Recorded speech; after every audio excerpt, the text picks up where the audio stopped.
అచ్చెన్నాయుడు ఒక స్ట్రాంగ్ కౌంటర్ను కూడా ఇవ్వటం జరిగింది. వాస్తవానికి అచ్చెన్నాయుడు ఒక ప్రశ్న అడిగాడు, అది అందరూ ఆలోచించాల్సినటువంటి ప్రశ్న. ఇప్పుడు జగన్మోహన్ రెడ్డి మాట్లాడిన అన్నిట్లో లేదా మరణాలన్నిట్లో ఎవరికి లబ్ధి చేకూరింది అంటే జగన్మోహన్ రెడ్డికే లబ్ధి చేకూరింది. ఇప్పుడు రాజశేఖర్ రెడ్డి శవం తీయక ముందే సంతకాలు సేకరించి సీఎం అవ్వాలని చూసింది ఎవరు? జగన్మోహన్ రెడ్డి. సరే, ఆ రోజు కాంగ్రెస్ పార్టీ అధిష్టానం జగన్మోహన్ రెడ్డి నిజరూపం తెలుసు కాబట్టి ఆయనకి ముఖ్యమంత్రి పదవి ఇవ్వడానికి నిరాకరించింది. తర్వాత రోసయ్య, తర్వాత కిరణ్ కుమార్ రెడ్డి ముఖ్యమంత్రులు అయ్యారు, అది వేరే విషయం. వాస్తవానికి సోనియా గాంధీ ఆ రోజు జగన్మోహన్ రెడ్డికి ముఖ్యమంత్రి పదవి ఇవ్వకపోవడానికి ఒక ప్రధాన కారణం ఏంటంటే జగన్మోహన్ రెడ్డి ఎంపీ కాకముందే చనిపోయినటువంటి వివేకానంద రెడ్డిని చెప్పులు కొట్టాడు. దానితో మనస్తాపం చెంది ఆయన ఎంపీ పదవికి రాజీనామా చేయాలని నిర్ణయించుకుంటే ఆ విషయం సోనియా గాంధీకి తెలిసి పిలిచి అడిగింది. ఏం జరిగింది, ఎందుకు రాజీనామా చేయాలనుకుంటున్నావు అని అడిగితే జరిగిన విషయం చెప్పాడు. ఇలా రాజశేఖర్ రెడ్డి కొడుకు జగన్ నన్ను వేధిస్తున్నాడు, ఇలా కొట్టాడు అని చెబితే సోనియా గాంధీ వెంటనే రాజశేఖర్ రెడ్డిని ఢిల్లీ పిలిపించి వార్నింగ్ ఇచ్చింది. నీ కొడుకుని కంట్రోల్లో పెట్టుకోకపోతే ఇబ్బందుల్లో పడతారు, మీరిద్దరు తండ్రి కొడుకులు ఇద్దరు ఇబ్బందుల్లో పడతారు, నువ్వు ఒక సీఎంగా ఉండి నీ కొడుకు ఇలా ప్రవర్తించడం కరెక్ట్ కాదు అని సోనియా గాంధీ హెచ్చరిస్తే రాజశేఖర్ రెడ్డి మళ్ళీ తిరిగి వెనక్కి వచ్చి జగన్మోహన్ రెడ్డిని నువ్వు ఆంధ్రాలో ఉండొద్దు, బెంగళూరు వెళ్ళిపోమని చెప్పి పంపించేశాడు. కానీ జగన్ మాత్రం బెంగళూరులో ఉండటానికి ఇష్టపడేవాడు కాదు. ఎందుకంటే ఇక్కడ జల్సాలకు లేకపోతే ఇక్కడ అన్నింటిలో ఏళ్ళు పెట్టడానికి అలవాటు పడిన వ్యక్తి. మీకు ఇదే విషయాన్ని ఒక టీవీ ఛానల్ ఇంటర్వ్యూలో చనిపోయినటువంటి చెప్పాడు. ఆయన ఆర్థిక శాఖ మంత్రి, సీఎంగా కూడా చేశాడు ఆయన.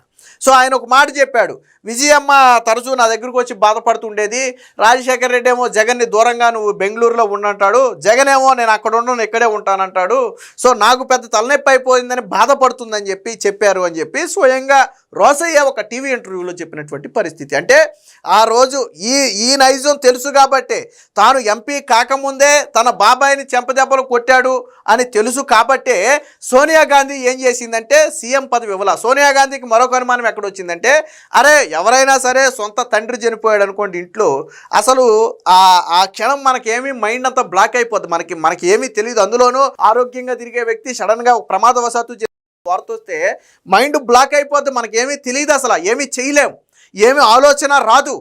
అలాంటి పరిస్థితుల్లో ఉంటే రాష్ట్రం మొత్తం శోకసంద్రంలో ఉందని, రాష్ట్రంలో రాజశేఖర రెడ్డి గుండెలాగి చేశాడని చెప్పి ఆయనే చెప్పుకున్నాడు జగన్మోహన్ రెడ్డి. కానీ ఈయన మాత్రం ఏం చేశాడు, తండ్రి శవం ఇక్కడ పక్కన పెట్టారు, అందరూ పరామర్శకు వచ్చి చూస్తున్నారు, జగన్ మాత్రం మరో పక్క నుంచి తాను సీఎం కావాలని సంతకాలు తీసుకున్నాడు. దీనికి చిరంజీవి ఉదాహరణ. చిరంజీవి ప్రజారాజ్యం పార్టీ పెట్టినప్పుడు ఒక బహిరంగ సభలో చెప్పాడు ఆయన, జగన్మోహన్ రెడ్డి తండ్రి పక్కన సంతకాలు సేకరించిన మాట వాస్తవం, దానికి నేనే సాక్ష్యం, ఆ రోజు నేను ఆశ్చర్యపోయాను, ఒక శవాన్ని పక్కన పెట్టుకుని సీఎం కావాలని సంతకాలు ఎలా తీసుకుంటున్నారని నేను ఆశ్చర్యపోయానని చెప్పి స్వయంగా చిరంజీవి కూడా చెప్పాడు. ఆ రోజు ప్రజారాజ్యం పార్టీ ఎన్నికల ప్రచారంలో చెప్పాడు. వీడియోలు కూడా ఉన్నాయి, కావాలంటే మీరు సోషల్ మీడియాలో ఎత్తుకంటే దొరుకుతాయి. అంతా అరే నేను ఇందాక చెప్పినట్టుగా తండ్రి శవాన్ని పక్కన పెట్టుకుని సంతకాలు సేకరిస్తే సోనియా గాంధీ ఏమనుకోవాలా, వీడు సీఎం పదవి కోసం ఎంతకైనా తెగించేటట్టు ఉన్నాడని భయం వేసి ఆ రోజు జగన్మోహన్ రెడ్డిని సీఎం చేయడానికి ఒప్పుకోలేదు. రోసయ్య సీఎం అయ్యాడు, అప్పుడు ఆర్థిక శాఖ మంత్రి, తర్వాత సీఎం అయ్యాడు తాత్కాలిక సీఎం. తర్వాత కిరణ్ కుమార్ రెడ్డిని, స్పీకర్గా ఉన్నటువంటి కిరణ్ కుమార్ రెడ్డిని తీసుకొచ్చి సీఎం చేసుకున్నారు, అది వేరే విషయం. ఇది జగన్మోహన్ రెడ్డి చరిత్ర. అంటే తన తండ్రి చావు వల్ల లబ్ధి పొందాలనుకున్నది కూడా జగన్మోహన్ రెడ్డి. మీకు ఇదే జగన్మోహన్ రెడ్డి మా తండ్రి ఆశయం ఏంటంటే రాహుల్ గాంధీని ఎప్పటికైనా ప్రధానిని చెయ్యాలి, సో మా తండ్రి ఆశయమే నా ఆశయం, నేను రాహుల్ గాంధీని ప్రధానిని చేసే వరకు కూడా కాంగ్రెస్ పార్టీ వెంట ఉంటానని చెప్పి అప్పట్లో సూతి కబుర్లు చెప్పాడు జగన్మోహన్ రెడ్డి. ఇప్పుడు అదే రాహుల్ గాంధీని జగన్మోహన్ రెడ్డి విమర్శిస్తున్నాడు, అది వేరే విషయం. అరే ఆ రోజు మరి ఏమైపోయింది, నీ తండ్రి ఆశయమే నీ ఆశయం అన్నప్పుడు, నువ్వు రాహుల్ గాంధీ ప్రధాని అవ్వాలే నా ధ్యేయం అన్నప్పుడు నువ్వు ఎందుకు కాంగ్రెస్ పార్టీలో ఉండకుండా బయటకు వచ్చావు? ఎందుకు వచ్చావంటే సీఎం పదవి ఇవ్వలేదు కాబట్టి బయటకు వచ్చావు, ఇదొకెత్తు. ఇకపోతే బాబాయిది కూడా ఒకసారి తీసుకుందాం. బాబాయి చేయడం వల్ల ఎవరికి లబ్ధి చేకూరింది, ఎవరికి లాభం జరిగింది? ఆయనేమీ ముఖ్యమంత్రి క్యాండిడేట్ కాదు, ఆయనేమీ చంద్రబాబుకు పోటీ కాదు. సో ఇప్పటికే ఎంపీగా ఉన్నటువంటి వివేకానంద రెడ్డి చనిపోవడం వల్ల ఎవరికి లబ్ధి లేదు, అయితే సొంత కుటుంబానికే ఉండాలి. మరి ఆ రోజు ఇప్పుడు సిబిఐ ఏం చెప్పింది, ఎన్నికల్లో అడ్డు తొలగించుకోవడానికి అవినాష్ రెడ్డికి అడ్డు తొలగించడానికి అవినాష్ రెడ్డికి టికెట్ ఇస్తే ఆ వివేకానంద రెడ్డి ఒప్పుకోని అంటున్నాడు కాబట్టి ఆయన అడ్డు తొలగించారని చెప్తున్నారు. అంటే వివేకానంద రెడ్డి చనిపోవడం వల్ల ఏమైంది, అవినాష్ రెడ్డి ఎంపీ అయ్యాడు. అవినాష్ రెడ్డి ఎంపీ ఎందుకు అయ్యాడంటే వివేకానంద రెడ్డి చనిపోవడం వల్ల అయ్యాడు. ఎందుకంటే వివేకానంద రెడ్డి అవినాష్ రెడ్డికి టికెట్ ఇవ్వడానికి, ఆ కుటుంబాన్ని చేరదీయడానికి వివేకానంద రెడ్డి ఒప్పుకోవటం లేదు, అది వాస్తవం. కాబట్టి అడ్డు తొలగించుకున్నారు. కాదా, ఇది కాదని జగన్ చెప్పొచ్చా? మరి దీనివల్ల ఎవరికి లబ్ధి చేకూరింది? నీకే లబ్ధి చేకూరింది. అంటే ఇప్పుడు నువ్వు చెప్పిన మరణాల వల్ల ఇక రంగాన్ని అడ్డు తొలగించాలనుకున్నది ఎవరు? ఆ రోజు కాపుల ఆధిపత్యాన్ని తగ్గించాలి అని చెప్పి రంగాన్ని అడ్డు తొలగించాలి అనుకున్న వ్యక్తుల్లో మీ ప్రమేయం లేదా? నిన్న ఆయన ఈజీగా చెప్తున్నాడు. అలాగే పరిటాల రవిని ఎవరు చంపించారు? పరిటాల రవిని చంపడంలో ప్లాన్ చేసిన వ్యక్తులు అబ్బా కొడుకులు ఇద్దరు ఉన్నారని చెప్పి నిన్న పేర్ల పార్థసారథి రెడ్డి స్వయంగా చెప్పాడు. ఆయనతో పాటు పరిటాల రవి ఇద్దరిని పన్నాగం పనితే పేర్ల పార్థసారథి రెడ్డి బయటపడ్డాడు, సూరి చనిపోయాడు. దానికి కర్మ క్రియ ఎవరు? ఇదే పార్థసారథి రెడ్డి మీద సూట్ కేసు బాంబు పెట్టించారు. అది పోలీసులు పసిగట్టి నిర్వీర్యం చేశారు, అది వేరే విషయం.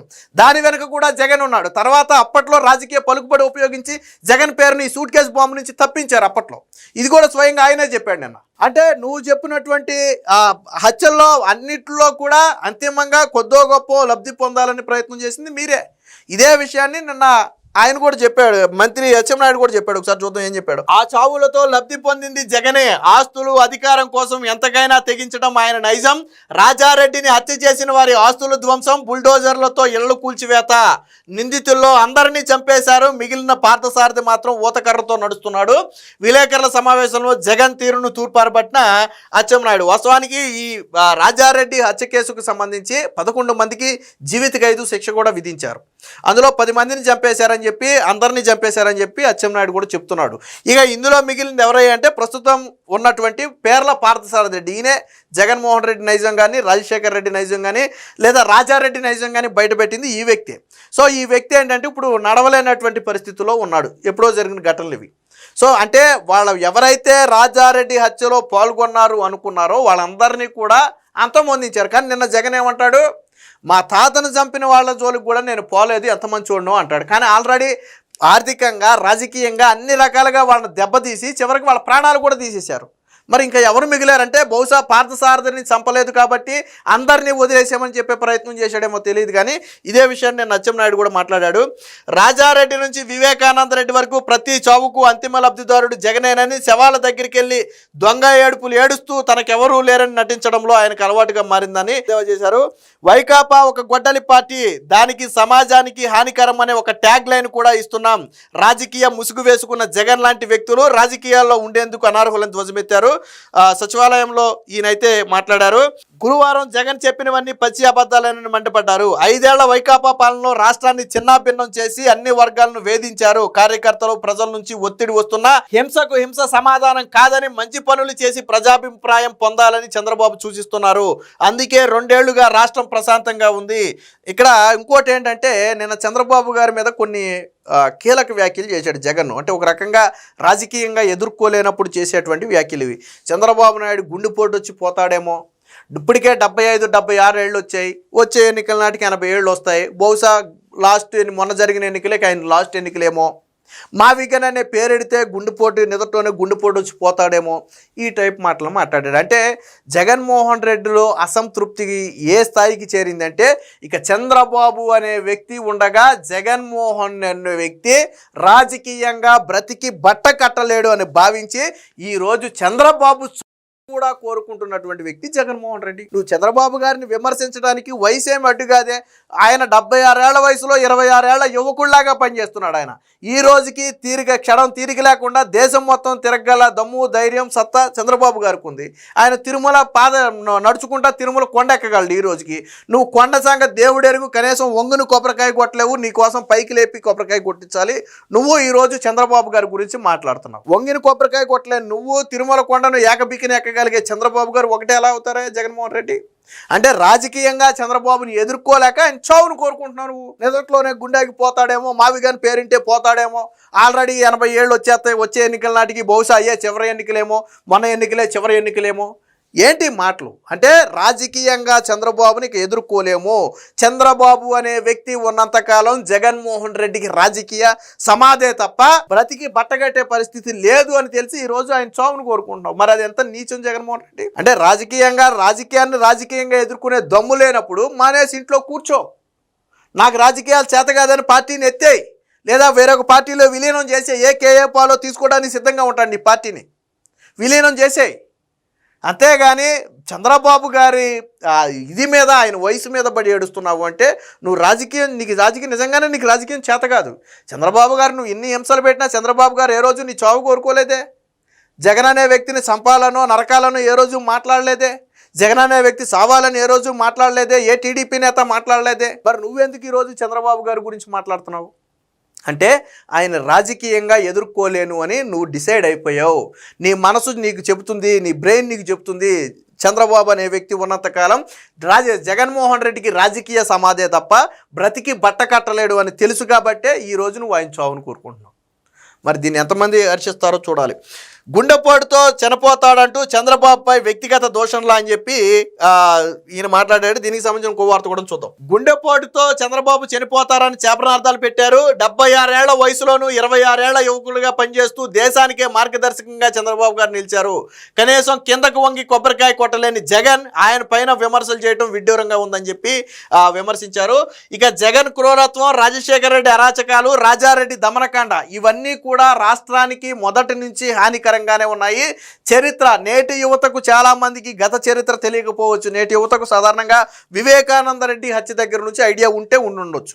బట్ మీకు అంతకుముందు రాజశేఖర రెడ్డి మరణం కొంతమందికి ఐడియా ఉంటే ఉండుండొచ్చు. సరే, అది ప్రమాదం అనుకుంటే అది వేరే విషయం.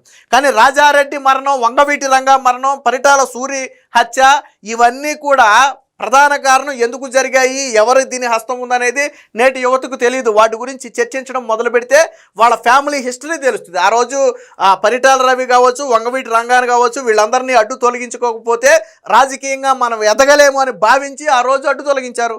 ఇది బహిరంగ సత్యం. ఆ చంపిన వాడు కూడా ఈ రోజుకి జగన్మోహన్ రెడ్డి పార్టీలోనే ఉన్నాడు. చంపిన వాడు కూడా ఈరోజు జగన్మోహన్ రెడ్డి పార్టీలోనే ఉన్నారు. ఆ రోజు రాజారెడ్డి హత్యలో గతంలో టీడీపీ నేతగా ఉన్నటువంటి సతీష్ పాత్ర ఉందని చెప్పి విమర్శలు చేశాడు. ఇప్పుడు ఆ సతీష్ అనే వ్యక్తి జగన్మోహన్ రెడ్డి పార్టీలో ఉన్నాడు. వంగవీటి రంగాన్ని చంపిన ఫ్యామిలీ ఏదో మీకు తెలుసు. ఆ ఫ్యామిలీ కొడుక్కి ఈరోజు నువ్వు టికెట్ ఇచ్చి పోటీ చేయించావు. వివేకానంద రెడ్డిని చంపింది ఎవరో నీకు తెలుసు. ఆ వ్యక్తిని ఈరోజు నువ్వు ఎంపీ టికెట్ ఇచ్చి పోటీ చేయించావు. నువ్వు చెప్పిన ప్రతి మరణంలోనూ ఉన్నటువంటి వ్యక్తులు ఈరోజు నీ పార్టీలో ఉన్నారు. రాజారెడ్డి మరణంలో నువ్వు విమర్శించిన వాడు నీ పార్టీలో ఉన్నాడు. వివేకానంద రెడ్డి మరణంలో విమర్శించిన వాళ్ళు, ఇప్పుడు హత్య చేసిన వాళ్ళు ఈరోజు నీ పార్టీలో ఉన్నారు. అలా ప్రతి ఒక్కరు కూడా నీ పార్టీలోనే ఉన్నారు. కానీ నువ్వు ఎదుటి వ్యక్తుల మీద నిందలు వేసే ప్రయత్నం చేస్తున్నావు. ఇక జగన్ సామాజిక మాధ్యమాల్లో వైసీపీ కార్యకర్తలను వేధిస్తున్నారని ఒక మాట మాట్లాడాడు. దీనికి అచ్చెన్నాయుడు కూడా ఒక స్ట్రాంగ్ కౌంటర్ ఇచ్చాడు. సామాజిక మాధ్యమాలను కాసేపు పక్కన పెట్టి నీతో పాటు నీ తల్లి నీ చెల్లి కూడా నీతో పాటు లేరు. సొంత తల్లిని చెల్లిని వేధించినటువంటి చరిత్ర నీది. ఇస్తానన్న ఆస్తులు ఇవ్వకుండా తిరిగి కోర్టుకెళ్ళి నా ఆస్తులు నాకే కావాలని చెప్పి వాళ్ళని వేధిస్తున్నటువంటి చరిత్ర నీదే. స్వయంగా విజయం ఒక మాట చెప్పింది. రాజశేఖర్ రెడ్డి చనిపోయే వరకు ఎవరికి ఆస్తుల పంపకాలు అధికారికంగా జరగలేదు. ఆయన చనిపోయే ముందు ఆయన ఎప్పుడూ ఒకే మాట చెప్పేవాడు, ఆస్తులు పిల్లలందరికీ సమానం, నలుగురి మనవలకి సమానం. అంటే షర్మిలకు చెందిన 2 పిల్లలకు, జగన్ 2 పిల్లలకు ఆస్తులు సమానంగా పంచాలి. ఇది రాజశేఖర్ రెడ్డి ఆశ. ఈ విషయం జగన్మోహన్ రెడ్డికి తెలుసు, ఆ దేవుడికి తెలుసు అని స్వయంగా విజయమ్మ చెప్పి, మొన్న కడప ఎన్నికల్లో షర్మిలకు ఓటేయండి అని చెప్పి, అంటే సొంత కొడుక్కి ఓటేయొద్దు కూతురుకు ఓటేయండి అని చెప్పి విజయమ్మ అడిగిందంటే నువ్వు రాజకీయంగా ఎంత దిగజారిపోయావో నీకే తెలుస్తుంది. ఇకపోతే సామాజిక మాధ్యమాల్లో విమర్శలు అంటున్నారు చూసారా.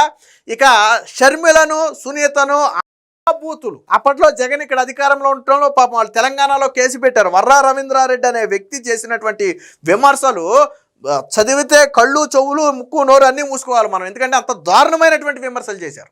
అసలు షర్మిల ఎవరికి పుట్టిందో విజయమ్మని అడగాలని చెప్పి ఇదే వర్రా రవీంద్రారెడ్డి విమర్శ చేస్తే జగన్మోహన్ రెడ్డి స్పందించలే. మరి నీతో పాటు సమానంగా రక్తం పంచుకు పుట్టిన నీ చెల్లి ఎవరికి పుట్టిందో, రాజశేఖర్ రెడ్డికి పుట్టలేదు, ఎవరికి పుట్టిందో అడగాలి విజయమ్మని అంటే విజయమ్మని ఎంత అవమానించినట్టు, నీ తల్లిని ఎంత అవమానించినట్టు.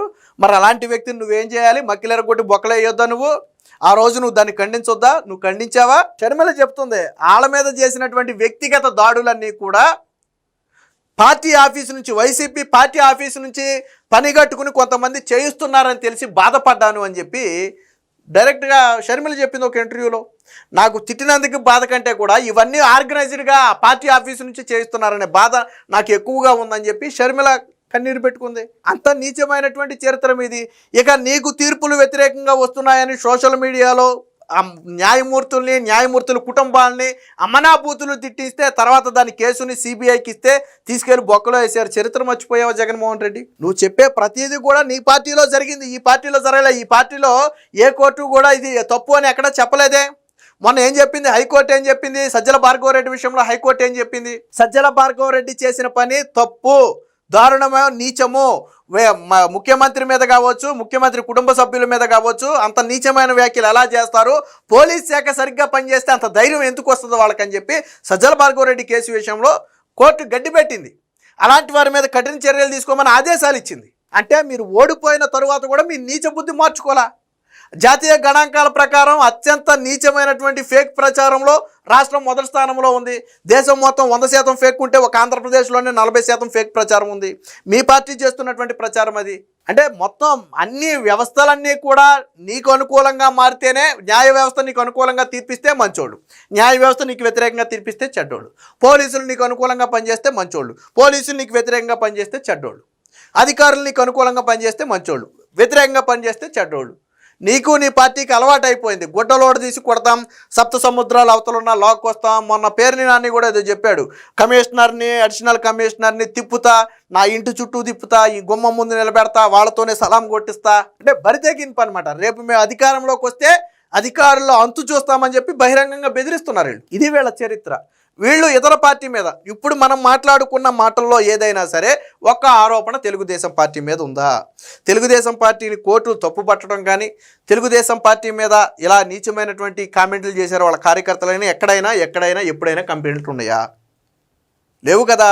నీకు అధికారం ఉన్నా నువ్వు చేసే పని అదే, అధికారం లేకపోయినా చేసే పని అదే. ఏదేమైనా మొత్తంగా జగన్మోహన్ రెడ్డి మాటలకు నిన్న అచ్చెన్నాయుడు అయితే ఒక స్ట్రాంగ్ కౌంటర్ ఇచ్చారు. ఇప్పుడు అచ్చెన్నాయుడు మాటలు కావచ్చు, లేదా జగన్మోహన్ రెడ్డి మాట్లాడిన మాటలు కావచ్చు, ఇవన్నీ ప్రజలు ఒకసారి చర్చించుకుంటున్నారు. ఎప్పుడో జరిగిపోయిన విషయాలు జగన్ ఇప్పుడు ఎందుకు మాట్లాడుతున్నాడు? అరే హంతకులు చంపాను అని చెప్తున్న వాళ్ళందరూ జగన్మోహన్ రెడ్డి పార్టీలో ఉంటే ఇప్పుడు వీళ్ళ మీద ఎందుకు విమర్శలు చేస్తున్నారని ఇప్పుడు రాష్ట్రం మొత్తం కూడా చర్చించుకునే పరిస్థితి.